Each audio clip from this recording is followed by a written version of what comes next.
Nagsimula ang pelikula sa dalawang lalaki na bumisita sa opisina ng San Francisco FBI ng hating gabi. Agad silang pinahinto ng security guard at humingi ng ID. Ang isa sa kanila ay naglabas ng kanyang badge na nagpapakita na ang mga lalaking ito ay mga lokal na opisyal ng pulisya, sina Frank Connor at Matthew James. Kaya pinayagan silang makapasok, ngunit ang dalawa ay tila hindi naparito para sa opisyal na tungkulin. Sa halip, pumasok sila sa isang silid na nakalaan lamang para sa mga autorisadong tauhan. Pagkatapos ay mabilis na nag-set up si Matthew ng kanyang personal laptop at nagsimulang ihak ang sistema ng FBI. Naghahanap sila ng taong may partikular na bone marrow sa hindi malamang dahilan. Sa sandaling iyon, ang kanilang paghahanap ay nagambala ng isang security guard na tila nasa kanyang regular na tungkulin, ngunit si Frank ay lumitaw sa likuran niya at pinusasan siya ng walang dahilan. Matapos ang ilang minutong paghahanap, sa wakas ay natagpuan nila ang isang lalaking nagngangalang Peter J. McCabe. Gayunpaman, siya ay isang kriminal na may mga kaso ng murder, manslaughter, at assault. Kinabukasan, nakipag-usap si Officer Frank sa kapitan ng pulisya tungkol kay Peter. Ibinunyag na ang kriminal ay kasalukuyang nakakulong sa solitary confinement dahil sa pagbali ng binti ng kapwa preso sa Pelican Bay State Prison. Kahit na ang lalaki ay walang formal na edukasyon sa nakaraang grade 9, ang kanyang IQ ay higit sa 150. Bukod dito, siya ay nakatakas ng 2 beses at nakapatay ng 2 pulis sa proseso. Sa ikalawang pagkakataon ay sinunog niya sila ng buhay at ginamit ang kanilang mga ID para lituhin ang mga pulis. Si Peter McCabe ay hindi lamang isang kriminal, siya ay napakatalinong baliw na mahilig makipaglaro sa isipan ng mga tao. Sa kabila ng lahat ng panganib sa seguridad, sumang-ayon ang kapitan na hayaang makipagkita si Frank sa kriminal. Hindi nagtagal ay pumasok ang opisyal sa silid ng interogasyon, kung saan nakatali si Peter sa isang upuan. Sa sandaling ito, sa wakas ay nabunyag ang dahilan ng kanyang pagbisita. May leukemia pala ang 8 taong gulang na anak ni Frank. Kailangan ng bata ang bone marrow transplant kung hindi ay mamamatay siya.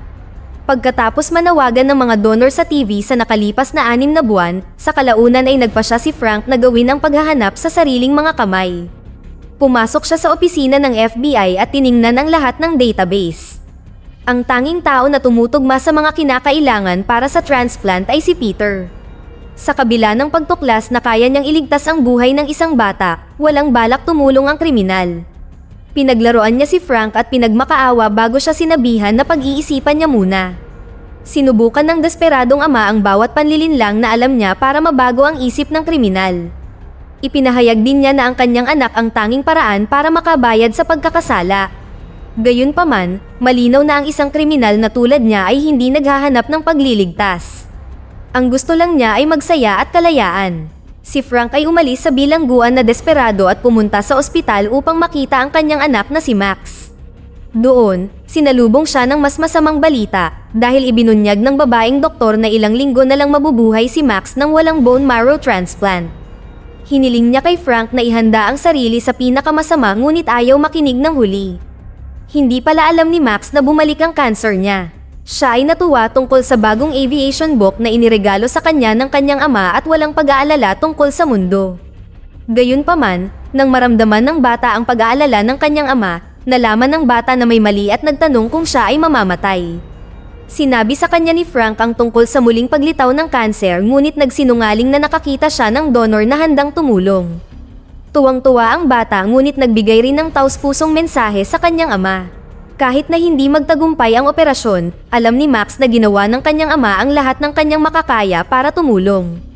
Maya-maya, nakatanggap si Frank ng tawag mula sa bilangguan. Sa wakas ay pumayag na si Peter sa transplant ngunit nais niyang makilala si Max bago niya ito kumpirmahin. Ang opisyal ay medyo may pag-aalinlangan, ngunit ipinangako niyang dadalhin ang bata sa susunod na araw. Sa sumunod na eksena, magkasama sina Peter at Max sa interrogation room. Hiniling ng kriminal sa bata na tawagin siyang Uncle Pete at nakipag-usap sa kanya saglit. Walang mali siya sa usapan at ipinangako pa ni Peter na siya ang magiging donor ng bata. Ngunit nang tumakbo si Max sa kanyang ama sa kagalakan, ang kriminal ay maraming mga kahilingan. Gusto niyang makaalis sa solitary confinement at makihalubilo sa ibang mga preso. Nais din niyang ibalik ang kanyang pribilehiyo sa paninigarilyo at dapat siyang payagang gumamit ng computer sa library ng bilangguan. Ang warden ay hindi kasing desperado niya upang ibigay ang mga naturang kahilingan sa una. Ngunit pagkatapos ng ilang panghihikayat, sa kalaunan ay sumang-ayon siya. Di nagtagal, binigyan si Peter ng sigarilyo na nagudyok sa kanya na lagdaan ng consent form. Pagkatapos ay iniwan siya ng mga pulis at sinimulan ni Peter ang unang hakbang sa kanyang master escape plan. Itinali niya ang sintas ng sapatos sa hinlalaki at binali ito. Samantala, nag-aalala si Max na makakatanggap siya ng bone marrow mula sa isang kriminal na tulad ni Peter. Ngunit iginiit ng kanyang ama na ang pagtanggap ng dugo mula sa matanda ay hindi magpapatanda sa kanya. Gayun din, ang mga kasalanan ni Peter ay walang kinalaman sa kanyang katawan. Sa bilangguan, ipinagpatuloy ng baliw na kriminal ang paghahanda at lumapit sa isang tao na lihim na supplier ng droga. Ang lalaki ay ayaw makipagkasundo sa kanya, ngunit pinagbantaan siya ni Peter upang pumayag. Gusto niya ng maliit na bote ng isang bagay na tinatawag na Narcan, na ginagamit upang gamutin ang mga taong na-overdose. Nagtanong ang supplier kung para saan niya gagamitin ang gamot, kung saan sinabi ni Peter na malalaman ng lahat sa tamang oras. Nang maglaon, habang ginagawa ng supplier ang pagkuha ng gamot, pumunta si Peter sa library. Ginamit niya ang computer para pag-aralan ang mapa ng ospital kung saan dapat gawin ang transplant. Nais ng matalinong kriminal na planuhin ng mabuti ang ruta ng pagtakas palabas ng ospital. Nang tingnan ng mga gwardya kung ano ang kanyang ginagawa, nagkunwari siyang naglalaro ng chess. Dahil sobrang galing niya dito, hindi na sila nabahala. Samantala, inihahanda ng puwersa ng pulisya ang ospital para sa pagdating ni Peter at tiniyak ang ganap na kaligtasan. Mayroong ilang mga helicopter na lumilipad sa itaas at isang hukbo ang mag-e-escort sa kanya papunta at pabalik mula sa ospital. Isang gabi bago ang mahalagang araw, binigyan ng supplier si Peter ng kanyang pang-araw-araw na dosis ng gamot, ngunit ibinigay niya sa kanya ang 2 gamot na ang isa ay naglalaman ng Narcan na hiniling niya. Habang nag-iisa sa kanyang selda, itinali ni Peter ang maliit na bote sa sinulid at ang kabilang dulo sa kanyang ngipin. Pagkatapos ay nilunok niya ang maliit na bote para bunutin ito kapag kailangan niya. Dumating sa wakas ang araw ng transplant at dinala si Peter sa ospital ng malaking security convoy. Siya ay dinala sa OR na nakatali, ngunit kinailangan itong alisin nang ililipat na siya sa kama. Ang mga gwardya ay hindi nag-aksaya ng oras bago itali muli ang kanyang mga kamay, hindi alam ang kanyang nabaling hinlalaki. Sa sandaling pinatulog siya ng doktor upang simulan ang transplant, ininom ni Peter ang nilalaman ng maliit na bote. Pinipigilan nito na mawalan siya ng malay kahit na pagkatapos ng anesthesia na nag-iwan sa mga doktor na nalilito. Bago pa nila maunawaan ang kanyang plano, natanggal na niya ang kanyang mga kamay mula sa pagkakagapos salamat sa kanyang naputol na hinlalaki. Pagkatapos ay gumamit siya ng gas pipe na nasa loob ng surgery room para atakihin ang mga doktor at gwardya bago tumakbo para dito.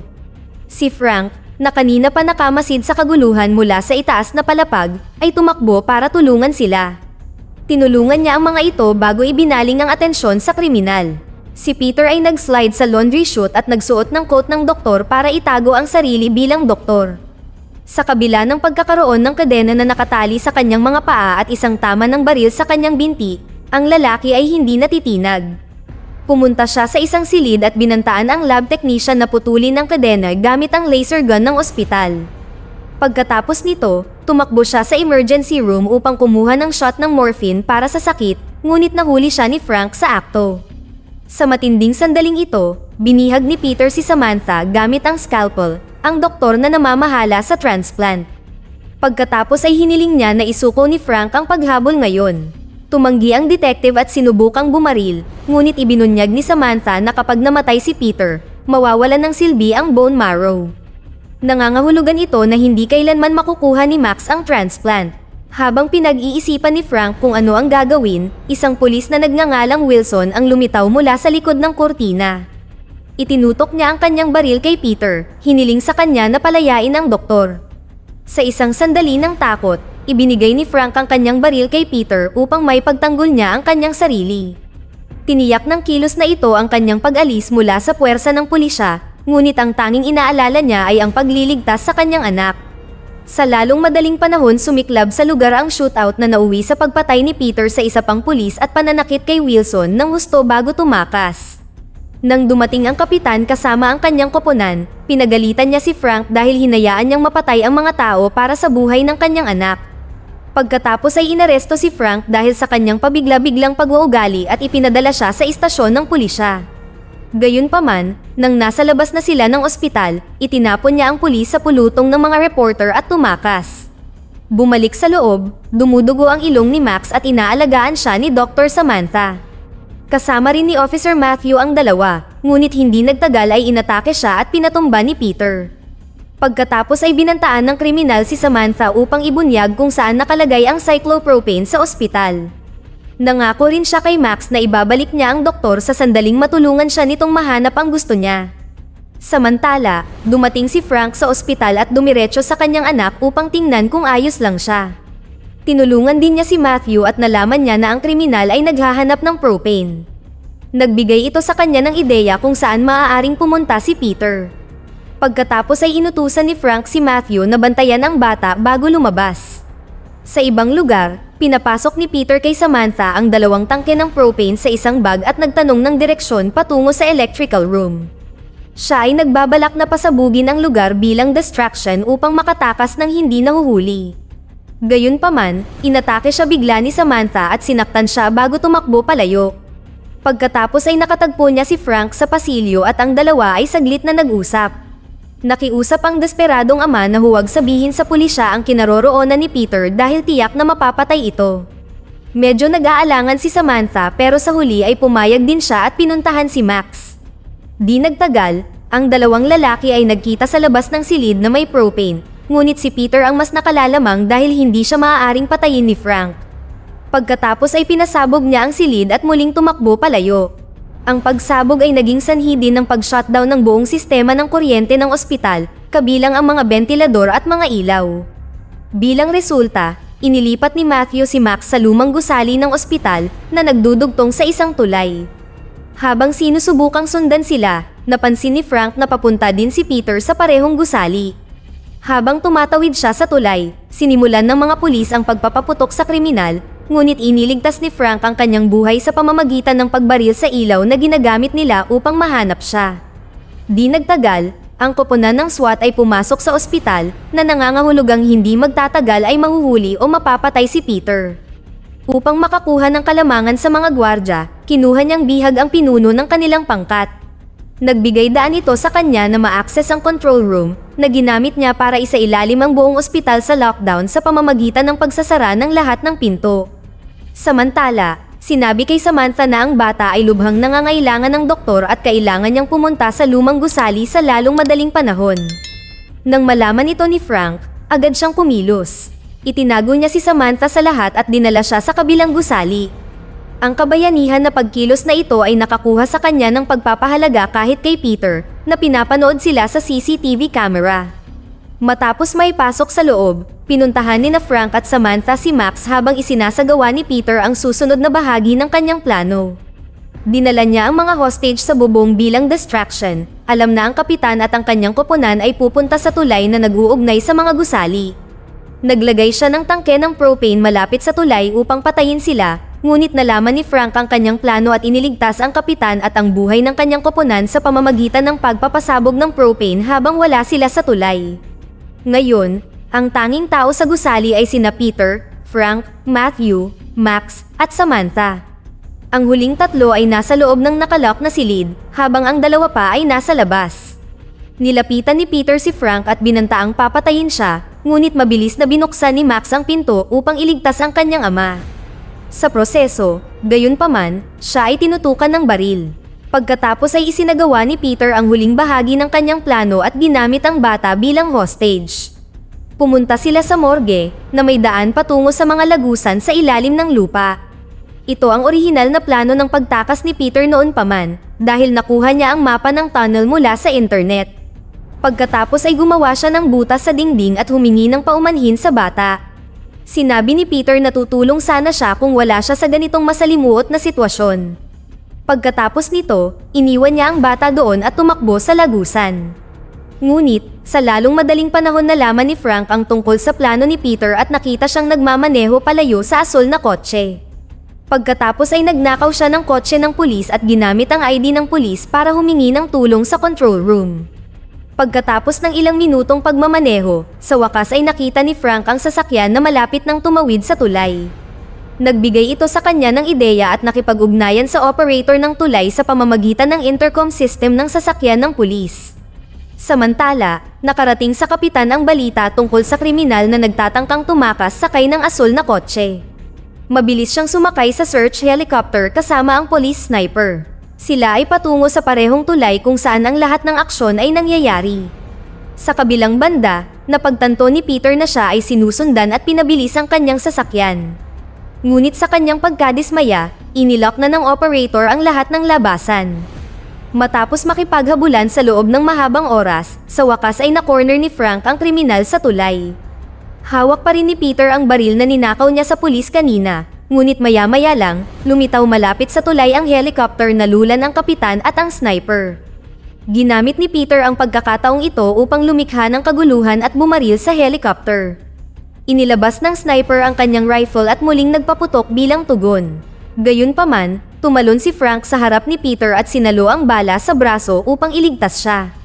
Nagbigay ito ng perpektong pagkakataon sa kriminal na tumakas at sinubukan niyang tumalon sa tulay, ngunit binaril siya ng desperadong Frank sa paa, na naging dahilan upang mahulog siya sa ilog sa ibaba. Sa kanyang natitirang lakas, tumalon ang opisyal sa tubig at iniligtas si Peter sa tamang oras. Sa resulta ng pangyayaring ito, si Peter na nasugatan ay dinala pabalik sa ospital. Alam niya na maaari siyang sumuko sa kanyang mga pinsala at sa wakas ay sumang-ayon sa transplant. Sa ospital, pinangunahan ni Samantha ang komplikadong operasyon. Kinuha nila ang mga kinakailangang stem cell mula sa spinal cord ni Peter at inilipat ang mga ito kay Max. Sa kabutihang palad, ang buong operasyon ay matagumpay at ang maliit na bata ay mabubuhay ng mas matagal. Sa kabilang banda, si Peter ay nasa mahirap na daan patungo sa paggaling. Siya ay pinanatili sa loob ng glass box sa ospital na binabantayan ng pulis sa buong magdamag. Isang araw pagkatapos ng regular na pagsusuri, tumawag si Peter sa opisyal. Mukhang nahihirapan at halos hindi makapagsalita ang kriminal. Sinenyasan niya ang opisyal na lumapit at tinanong kung kamusta si Max. Ang huli ay lumapit at ibinunyag na ang bata ay maayos. Nakapagtataka, habang nag-uusap ang dalawa, ninakaw ni Peter ang baril ng opisyal. Nagtapos ang pelikula nang itanong niya sa pulis kung anong uri ng sasakyan ang kanyang minamaneho. Dito na nagtatapos ang ating kwento. Sana ay nagustuhan nyo. Mag-subscribe na kung hindi ka pa nakasubscribe, pindutin na rin ang notification bell at like button upang matulungan ang channel, at mag-iwan na rin ng komento. Maraming salamat sa panonood.